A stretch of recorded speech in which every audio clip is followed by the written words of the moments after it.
Biggest mistake business owners make is thinking they need to reinvent the wheel. Most people don't realize that all the successful companies are running the same core systems. That's why we're hosting the Home Service Hoorah, September 7th, 8th, and 9th in beautiful Pensacola Beach, Florida. We're giving away the exact systems, playbooks, and operations we use to scale to multi-seven figures. You're learning from real business owners that have been there and done that.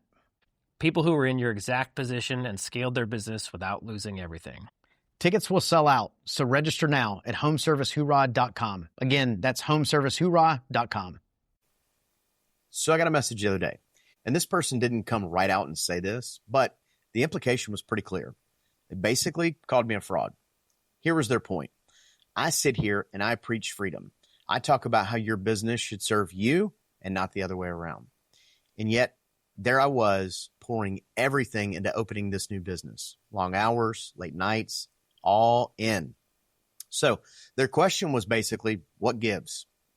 How do you preach freedom while you're grinding even harder than ever? And honestly, it's a fair question. It's a valid question. And it's exactly what we're going to get into on today's episode.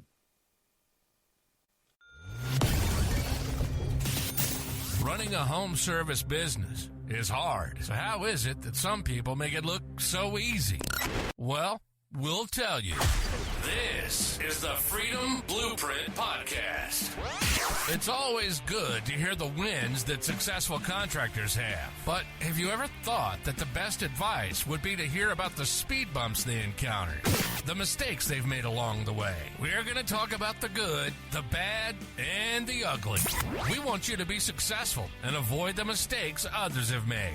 Let's get this party started. Welcome to the Freedom Blueprint Podcast. Now your host, Justin Deese.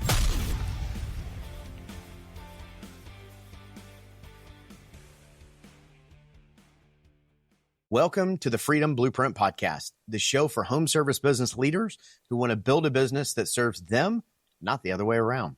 If you're in the plumbing, AC, electrical, garage door, or anywhere you send a tech to a customer's home, you're in the right place. So whether this is the first time you're here or you've been rolling with me for a while, buckle up, because today we're talking about something that hits close to home. Let's get into it.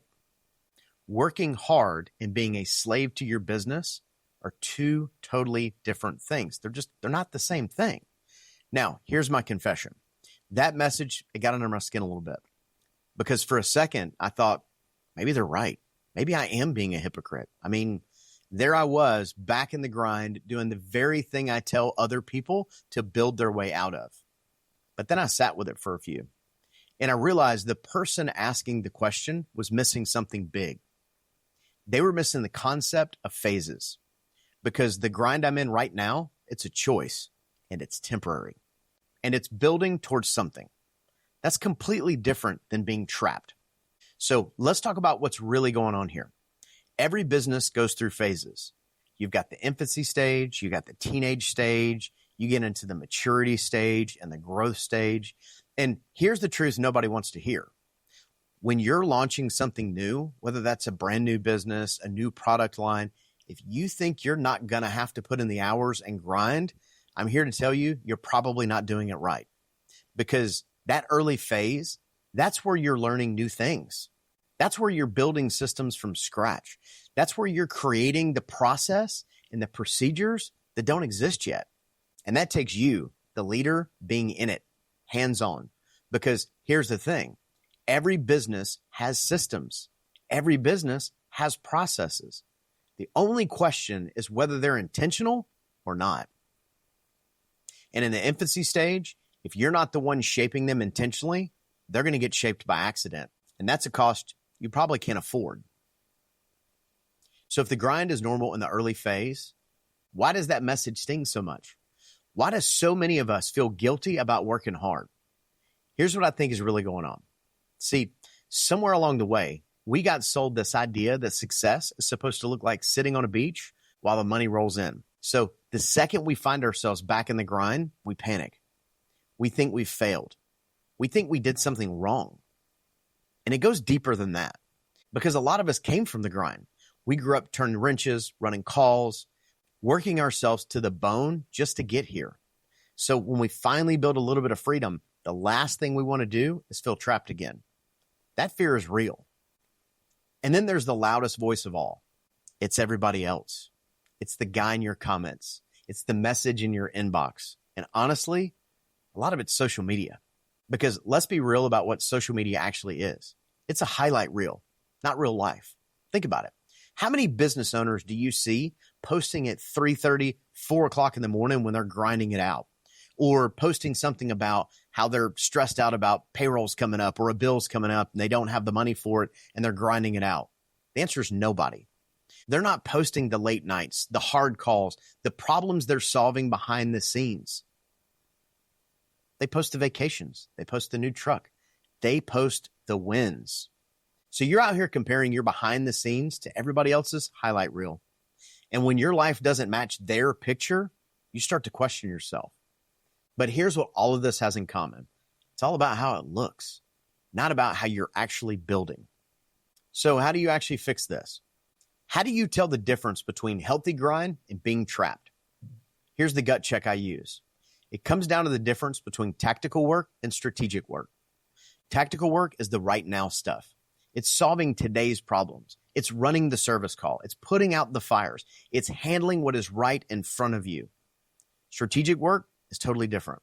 Strategic work is solving tomorrow's problems today. It's building the systems. It's creating the processes. It's holding an open house to recruit so you're not just hiring for today, you're building a bench for tomorrow. That's strategic. So you got to check yourself and ask, what kind of work am I actually doing? Am I grinding because I'm stuck running all the service calls myself? Or am I grinding because I'm building the systems and setting up the future of this business? Because one of those is a trap. And the other one is an investment with an expiration date. And here's the other move. Name the phase you're in out loud. Tell yourself and tell your team, we're in launch phase right now. This is temporary. This is building the engine. Because when everybody knows it's a phase and not forever, the hard work feels completely different. It feels like progress instead of a prison. So here's the win when you get this right. When you're intentional about the grind, when you know your phase and you know you're doing the strategic work, two things happen. First is the business wins. You're building something that will actually run without you someday, instead of something that owns you forever. And second, you win. You stop feeling guilty about working hard because you finally understand the difference between building and being trapped. Now, let me take you back to that message, the one that basically called me a fraud. Here's what I would say to that person now. You're right that I'm grinding, but I'm not trapped. I'm building. This is a phase, and I chose it, and it has an expiration date. That's the whole point of freedom. Freedom isn't about never working hard. Freedom is about getting to choose when and why you do. So here's my challenge to you this week. Take an honest look at your own grind. Ask yourself this question. Is the work I'm doing tactical or is it strategic? Am I stuck or am I building? Because the answer changes everything. So before you go, here's your one thing to do. Look at your calendar for tomorrow and circle the work that's actually strategic. If you can't find any, that's your wake-up call. Look, I know how it feels to catch heat for working hard, but don't let everybody else's highlight reel make you feel guilty about building something real. You know your phase, you know your why, and that's all that matters. Now, if this episode hit home for you, do me a favor. Share it with another owner who needs to hear it. The one who's grinding right now and feeling guilty about it. And if you're not already subscribed to the podcast, you should go fix that so you don't miss what's coming up next. Listen, the grind is not the enemy. Being trapped is. So go build the business that serves you. Keep building, keep choosing your phase, and as always, keep crushing it. You've been listening to the Freedom Blueprint Podcast. Information is useless if not applied. So take what you've learned and go and implement it. We hope you've enjoyed the show. If you did, make sure to like, rate, and review. We'll be back soon. But in the meantime, find us on social media at Freedom Blueprint for Home Services and hit the website at www.freedomblueprintpodcast.com. See you next time.